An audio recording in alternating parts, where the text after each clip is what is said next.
a 42-year-old handsome man brutally imprisoned and tormented by two pairs of mothers and daughters. Imprisoned naked for a year, forced to wrap his excrement in newspapers stuffed under the bed, treated worse than livestock. Even more shocking, used 35 times a week, while still slaving away cooking, cleaning, and buying crabs. Finally, he snapped. Naked, he grabbed a cleaver, slaughtered 3 people in a bloodbath. And the mastermind behind it all? The utterly terrifying female tyrant lurking in that very apartment. Today, we reveal the truth behind the globally infamous Singapore Study Mother Bloodbath. On the early morning of September 19th, 2008, a dull thud echoed from below a housing development board block on Yishun Avenue 11. A blood-soaked middle-aged woman had plunged from the 6th floor. 3 fingers were cleanly severed from her right hand, and her skull shattered like a ripe melon on the concrete below. Minutes before, her screams had echoed in the stairwell. "Help. He's going to key." The words were abruptly cut off. Inside apartment 606, 42-year-old Wang Xiyan stood naked amidst pools of blood. The grotesque female portrait tattoo on his back spattered crimson. He had stabbed his lover Zhang Meng 48 times with the cleaver, mutilating her face. He then stabbed Jiang Meng's 17-year-old daughter, Feng Jianing, 45 times in the chest. Finally, he severed the fingers of her housemate, Yang Ji, as she desperately tried to climb out the window to escape. 14-year-old Li Mulin cowered in the bathroom, playing dead. 7 stab wounds left her like a broken doll. When police broke down the door, Wang Zhijin was calmly showering. Warm water sluiced over his naked body, washing away clotted blood, flowing over the tattooed portrait of Jiang Meng on his back, the indelible brand of his sexual slavery. Confronted by police guns, he actually smiled at neighbors and said, "Excuse me, I need to go to the hospital to dress my finger wound." At his feet lay 3 bodies, still warm. Rewind to 1996. Tianjin Port. Wang Zhijin, once a dashing and respectable man, held a stable job as a section chief in the port authority, leading a comfortable life. But fate played a cruel trick. His wife cheated on him, plunging his world into gray and leaving him utterly dispirited. At his lowest point, another woman entered his life. Jiang Meng was originally a successful businesswoman, running a shipping company, married to a policeman, enjoying a seemingly perfect life. However, the volatile business world turned against her. Her ventures failed and her life turned upside down. Meng was instantly attracted to Wang Zhijin's good looks and melancholic aura and pursued him passionately. Vulnerable and craving warmth, Wang Zhijin was easily swept away. They quickly fell head over heels in love. But the sweetness was short-lived. Wang Zhijin discovered, to his horror, that Jiang Meng was married. He had unwittingly become the other man. He tried to leave, but Jiang Meng wouldn't let him go easily. She wept, made scenes, threatened suicide, even bit her finger, and wrote a blood oath. "I love Wang Zhijin. I am willing to die for him." Wang Zhijin's heart softened, and he stayed. Later, Jiang Meng's husband found out and promptly divorced her.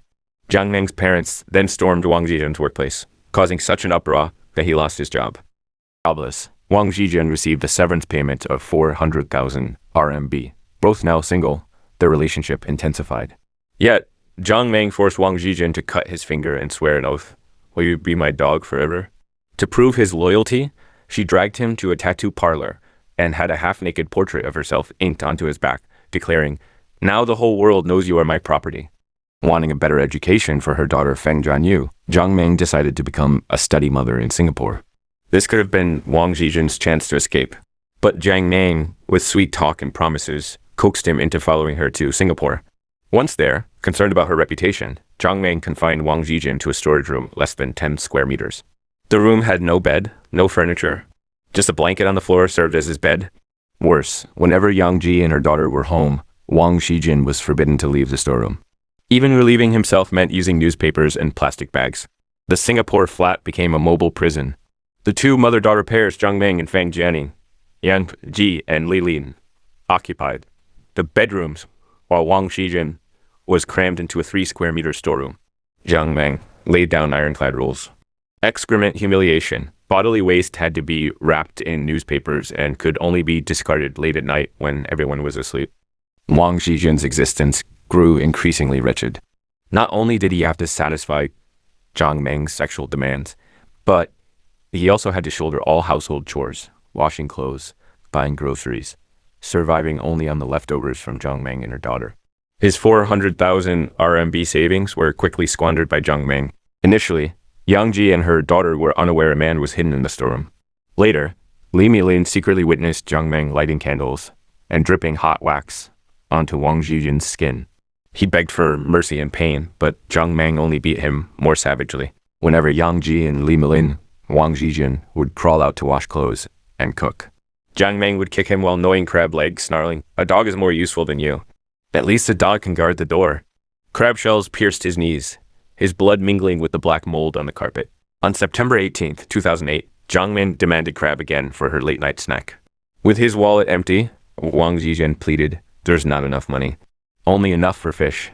Enraged, Jiang Meng grabbed his scalding hot wok and smashed it into his groin, shrieking, "Worthless pauper. Son of a bitch."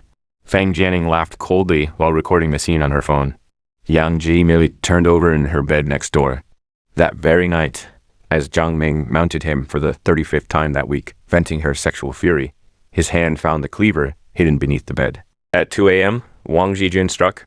His first blow plunged into Jiang Meng's genitals. "Let's see you whore around now." After 48 frenzied stabs and hacks, she was reduced to pulp. Feng Jianing rushed into the room screaming. He pinned her down on her mother's corpse and stabbed her 45 times, yelling, "Film this. Go on.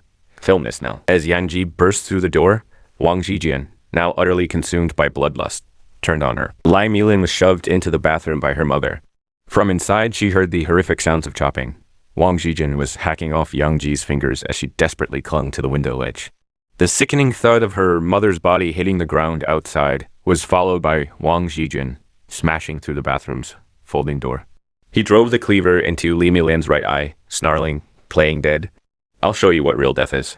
The girl curled up, feigning death, warm blood filling her throat as she silently prayed, "God, just let me die." After the bloodbath, the killer displayed unnerving calm. Naked, he walked into the bathroom and let warm water wash away the blood covering him, as if rinsing off the remnants of a nightmare. He put on clean clothes and even packed a bag. When police intercepted him trying to flee downstairs, the man who had just butchered 3 people wore a frozen, chillingly eerie smile on his face. The courtroom battle was long and fierce. Standing trial, Wang Zhijin maintained his smile, claiming, "I suffer from adjustment disorder. I don't remember killing anyone." The prosecution countered with irrefutable evidence.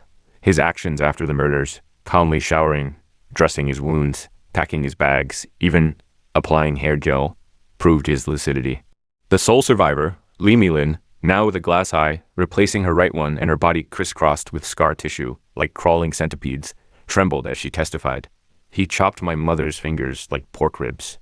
In 2014, the Singapore Supreme Court delivered its final, unyielding guilty on 3 counts of murder.